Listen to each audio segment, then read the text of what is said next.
When people remember New York in 1835, they remember the fire. They remember a winter night so cold that water froze before it could stop the flames.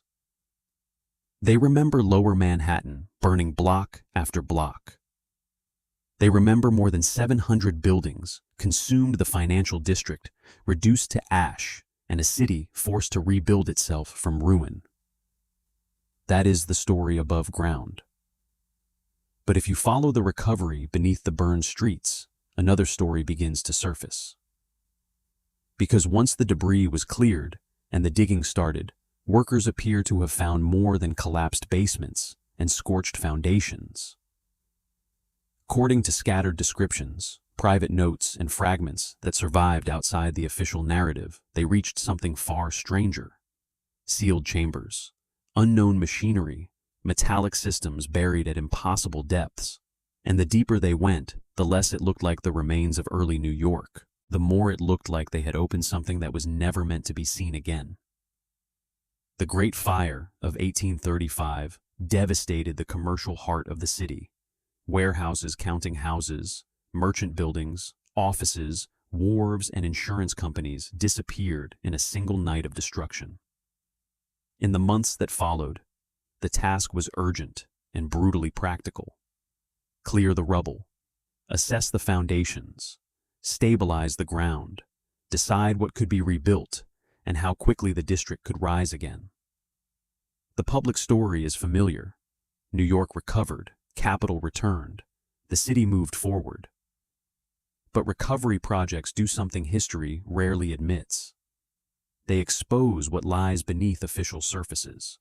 They force laborers, engineers, surveyors, and inspectors to peel back the visible city and confront the layers below it. And when the teams working in the burned district pushed beneath the recognizable basement lines, some accounts suggest they encountered a buried infrastructure that did not fit comfortably inside any accepted timeline.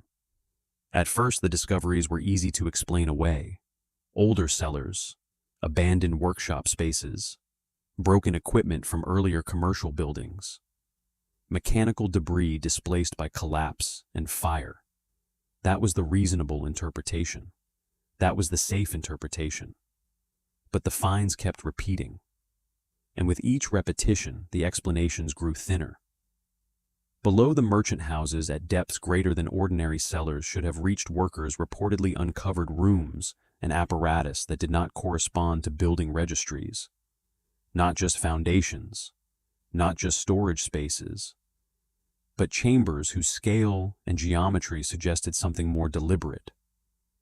Metallic housings, structured enclosures, components that seemed integrated into the architecture itself rather than stored inside it. Some descriptions speak of assemblies so precisely fitted that no obvious joinery could be seen. Others describe surfaces unusually smooth for the manufacturing methods of the time. There are references to mechanisms and conduits that did not resemble familiar American machinery and did not resemble the industrial vocabulary New York was supposed to possess in 1835. Publicly, little of that mattered. The city was rebuilding. Merchants were desperate. The financial district needed restoration, not mystery. And so the official language remained narrow. Debris, earlier equipment, unidentified remains, outdated apparatus, nothing extraordinary, nothing worth centering in the history of the fire. But that pattern of reduction is precisely what gives the story its force. Because when a discovery is both materially strange and linguistically minimized, the silence around it becomes part of the evidence. Something was seen, something was recorded just enough to trouble the record, and then something was flattened into language too vague to preserve its shape. The deeper excavations appear to have revealed a pattern more unsettling than any single object. Interconnection. That was the first real anomaly. Instead of isolated remains, workers seem to have found systems that linked together. Known basements connected to unknown lower rooms. Conduits aligned across depths that should not have shared a common plan. Structural cavities, shafts, and channels repeated the same logic from one layer to another, as though later builders had been connecting into an earlier infrastructure, whose original purpose had already been forgotten. That is not how ordinary urban debris behaves. Cities are messy. They accumulate by accident. One generation builds over another. Utilities get rerouted. Basements get altered. Floors collapse. Foundations shift. But here, the descriptions suggest continuity. A buried logic. An underlying plan. As if the district above had not simply replaced what came before, but had been laid into a system already waiting beneath it. And that was only the beginning. As the teams moved beyond the expected basement levels, the machinery reportedly became harder to classify. Larger housings appeared, more exacting tolerances, surfaces with a degree of finish that did not belong naturally in the foundry culture of the early 19th century. Certain rotating assemblies were said to show a balance and symmetry that seemed excessive for crude industrial use. Some components appeared not merely functional, but over-engineered, as though made for loads, pressures, or forces that contemporary engineers could not identify.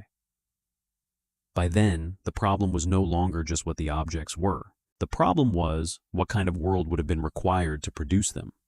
Because New York, in 1835, was expanding, yes, it was commercial, energetic, rapidly industrializing. But it was not supposed to possess a hidden technological layer that exceeded the capabilities of the age above it.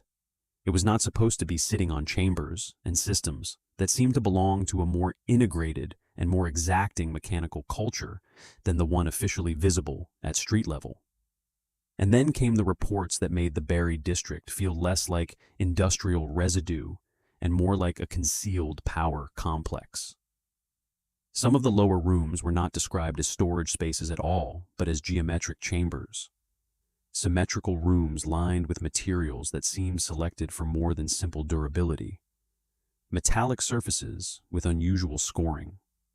Wall structures that appeared designed to guide or contain something moving through them. In a few surviving descriptions, crystalline formations are mentioned. Not loose mineral growth, but crystal-like elements embedded within housings or arranged within chambers in ways that seemed functional rather than accidental. That detail changes everything, because once crystal-lined structures enter the story, the interpretation shifts. You are no longer dealing merely with abandoned merchant equipment or forgotten pumps. You are dealing with spaces that sound as if they were built for resonance, conduction, amplification, or containment. Not necessarily electricity, as later centuries would define it, but something closer to energy architecture than ordinary machinery. There is, of course, no clean municipal record declaring that New York once possessed such a system. No textbook chapter on pre-fire subterranean energy chambers. No official engineering archive explaining why deep beneath the financial district recovery, crews may have found rooms that looked more like nodes in a hidden network than extensions of commercial basements. And that absence matters. Because if such finds truly belonged to ordinary historical development, then one would expect them to have been described with pride, or at least curiosity. They would have been cataloged, studied, measured, their significance debated. Instead, the deeper the record seems to go, the more the language blurs. The clearest surviving impressions do not come from formal explanation. They come from fragments. Workers standing beside enormous housings in early photographs, references to apparatus too precise to identify. Private correspondents struggling to describe objects that did not match familiar categories. Drawings that stop just before the deepest sections. Reports that acknowledge lower chambers, then turn silent on what they contained. And once silence becomes consistent, it stops feeling accidental. It begins to feel structural. One of the most provocative elements in the surviving descriptions concerns the so-called spherical cores. Later accounts attempted to reduce them to boiler equipment storage vessels or obsolete industrial tanks. But nothing in the descriptions makes them sound comfortably ordinary. They were said to be unusually symmetrical, unusually sealed, and internally complex. Some were large enough for several men to enter. Others were described as containing rotating or suspended inner mechanisms, whose purpose no one could confidently name. They were not rough iron tanks. They were not broken furnaces. They were engineered vessels. That distinction matters. Because a vessel built to hold water is one thing. A vessel built for pressure is another. A vessel built for rotation, resonance, conduction, or controlled energetic behavior is something else entirely. And the more closely those descriptions are read, the less they sound like anything that belongs naturally inside a conventional narrative of 1830s American manufacturing. Then there are the conduits. In some of the most unsettling accounts, the distribution systems were not simply resting on chamber floors, like abandoned piping. They were integrated into the walls, angled through stone, embedded in guide channels, routed in ways that made little sense for steam and equally little sense for ordinary water management. Some ran vertically, others laterally, disappearing into adjacent chambers and into sections that were never fully opened. That is the detail that turns buried machinery into buried infrastructure. A machine can be moved, a system can be inherited. But infrastructure built into stone suggests something far more foundational. It suggests the city above was not merely erected over older rooms. It suggests the city above may have been laid over a functioning subterranean design. And once that possibility enters the story, the implications become difficult to contain. Because now the question is no longer whether workers found strange objects beneath Lower Manhattan. The question is whether they found part of a pre-existing network whose original purpose had already been forgotten long before the fire exposed it. That possibility becomes even more disturbing when paired with the descriptions of materials. Several accounts refer to components made from alloys that contemporary metalworkers could not easily classify. Others mention crystalline structures inside machined parts. Certain surfaces reportedly responded oddly to magnetism. Some housings displayed patterns modern engineers might describe as scoring or fatigue marks associated with repeated energetic stress rather than simple wear. Officially, later explanations drifted toward convenient possibilities: unusual ore, meteoric iron, mineral contamination, experimental fabrication, misinterpretation. But those explanations struggle with a basic problem. Raw, unusual material is one thing. Precisely processed unusual material is another. If the strange metals appeared only as natural fragments, the mystery would be limited.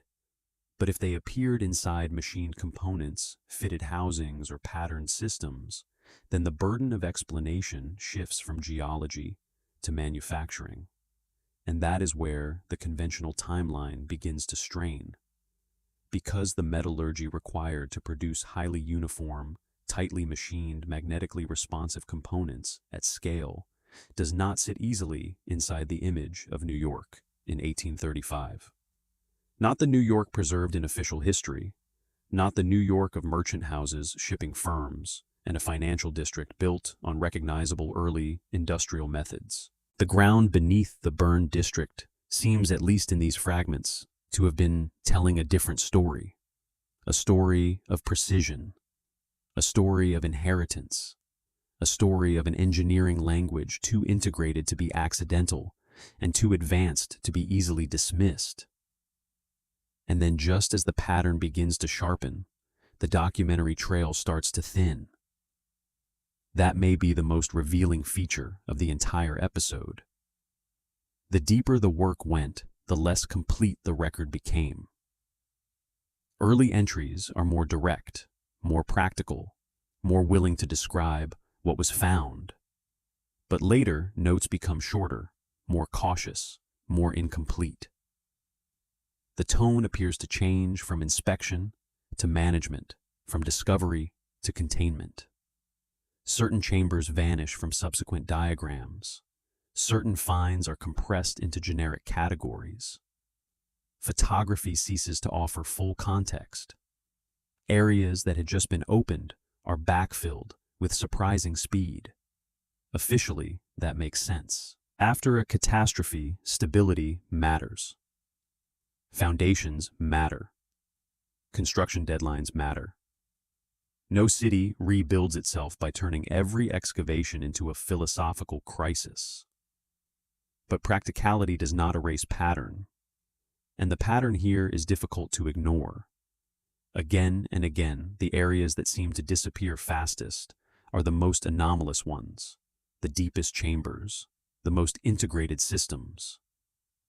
The unusual alloy components, the spherical vessels, the crystal-lined rooms. The spaces that most strongly resist easy explanation are the spaces most quickly returned to darkness. That does not prove a conspiracy in the theatrical sense. It does something more unsettling. It suggests that the city's urgent need to rebuild may have aligned perfectly with the need not to ask what was really being uncovered. Sometimes concealment does not look dramatic. Sometimes it looks like efficiency. Sometimes it looks like structural caution. Sometimes it looks like a foreman deciding that whatever lies below is not worth delaying the future above.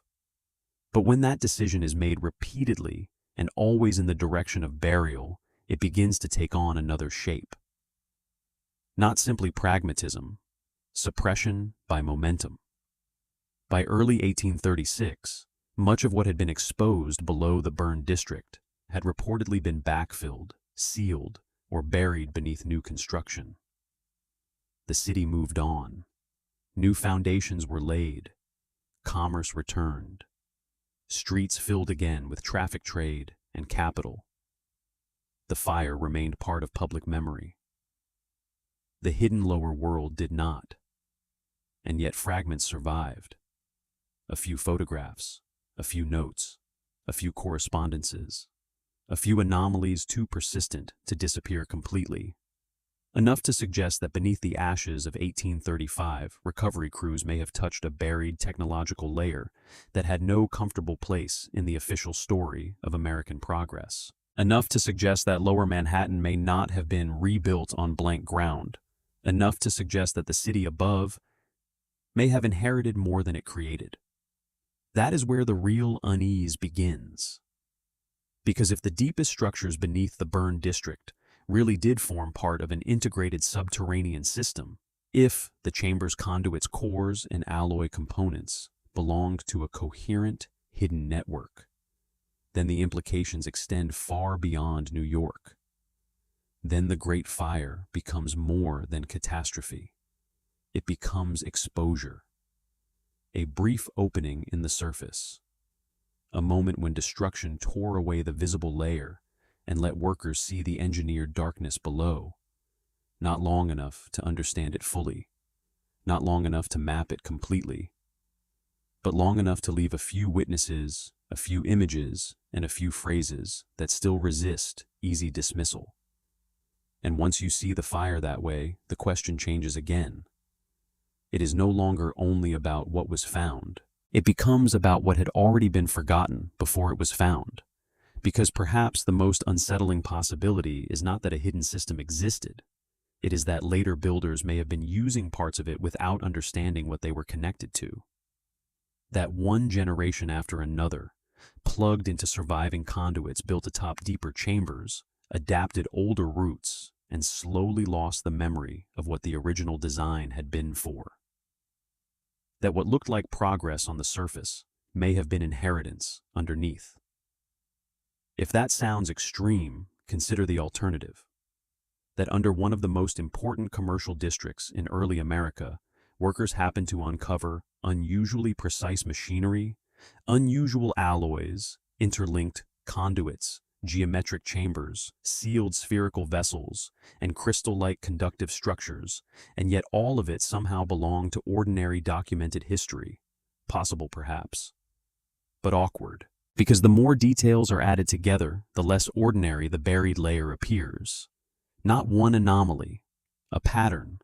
Not one object, a system. Not one mystery, a buried technological language. And once that language is glimpsed, New York begins to look less like an isolated case and more like a clue. Because cities accumulate more than brick and stone. They accumulate forgotten function. They bury older purposes beneath newer explanations. They turn lower worlds into basements, then into foundations, then into nothing at all except rumor and odd geometry in the ground. How many fires have done the same thing? How many demolitions? How many excavations that opened too far, found too much, then closed again under the pressures of rebuilding? How many modern streets are really lids over chambers, over conduits, over architectures of power no longer named in the histories above them? In that sense, the story beneath New York is not only about the 19th century, it is about the fragility of narrative itself, about how quickly a city can decide what counts as history and what counts only as inconvenience, about how efficiently mystery can be relabeled as debris if the future depends on moving past it. And perhaps that is why this episode lingers. Not because we can prove every detail, not because every fragment resolves cleanly, but because the fragments point in one direction often enough to create pressure. Pressure from the photographs, pressure from the omissions, pressure from machinery that seems too exact, pressure from rooms that seem too deliberate, pressure from a buried infrastructure that sounds less like accident and more like design.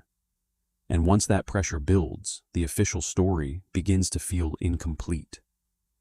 The Great Fire still happened. The district still burned. The city still rebuilt. But below that undeniable history may lie another layer entirely. A layer of sealed chambers. A layer of precise unknown machinery. A layer of conduits leading downward and outward into darkness. A layer that may once have generated directed or amplified forces no surviving archive is willing to name. That is why the most haunting question is not what the workers saw. It is why so much of what they saw was folded so quickly back into the ground. Why were the deepest sections filled first? Why were the most anomalous systems reduced to generic terms? Why do the photographs survive as fragments instead of as part of a single clear municipal record? Why do the most unsettling pieces of the story live at the edges rather than in the center? Because when you step back, the pattern becomes hard to miss. The unknown machinery was buried. The integrated conduits were buried. The crystal-lined chambers were buried. The spherical cores were buried. The material evidence that most strongly challenged the accepted chronology was buried, and once buried, it could be renamed. Forgotten equipment, earlier construction, obsolete apparatus, nothing to see. That is how uncomfortable history survives.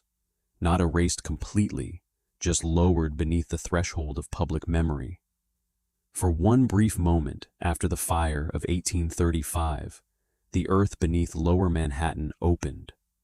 Workers descended into places the visible city had forgotten. They saw rooms that did not look like ordinary basements. They handled machinery that did not fit familiar categories. They traced connections that seemed to lead into a deeper logic beneath the district above. Then the rebuilding continued. New foundations went in. The streets resumed their authority. Commerce returned. The lower world disappeared again. And what had been exposed became something more dangerous than ruin. It became implication. Because if New York stands on top of a hidden technological layer that predates or exceeds the engineering story we were given, then the real mystery is not confined to one fire, one winter, or one city. The real mystery is how many times this has happened before. How many other disasters stripped away the surface just long enough for someone to glimpse what should not have been there? How many older systems were incorporated, buried, and forgotten beneath official beginnings? How many city centers are built over rooms, conduits, and machines whose purpose has been reduced to silence because silence was easier than revision? Maybe what was found beneath the burned district was only a misunderstood tangle of 19th century industry. Or maybe it was something else, something older, something inherited, something precise enough, integrated enough, and advanced enough to make the accepted story feel less like history and more like a carefully lit surface. Either way, the ground below New York no longer feels empty, not after this. Because once you imagine those chambers under the ash, once you imagine workers standing beside housings too exact for their age, once you imagine forgotten conduits vanishing beneath the financial district, it becomes difficult to believe that the city above was ever the whole story. Perhaps the fire did not only destroy, perhaps for a brief moment it revealed. And perhaps what it revealed was not just a hidden facility beneath one city, but a pattern extending far beyond Manhattan. A world beneath the world. A lower architecture. A buried memory of power function and design pressed into darkness beneath the official rise of modern history. And if even part of that is true, then somewhere below the streets, below the subway lines, below the foundations and vaults and service tunnels of the modern city, another map may still exist. A hidden map, a lower map, a map of chambers, conduits, sealed vessels, and silent machinery waiting beneath the weight of the narrative built above it. Not gone, not destroyed, just covered, just renamed, just pushed below the line where history prefers not to look. And that may be the most unsettling thought of all, that the real New York did not begin where we are told it began, that beneath the fire, beneath the rebuilding, beneath the city that rose again, there may still lie the remains of a system no one was ever supposed to remember, only to build on top of. If this stayed with you, there are more cities where the ground may be hiding, far more than history admits.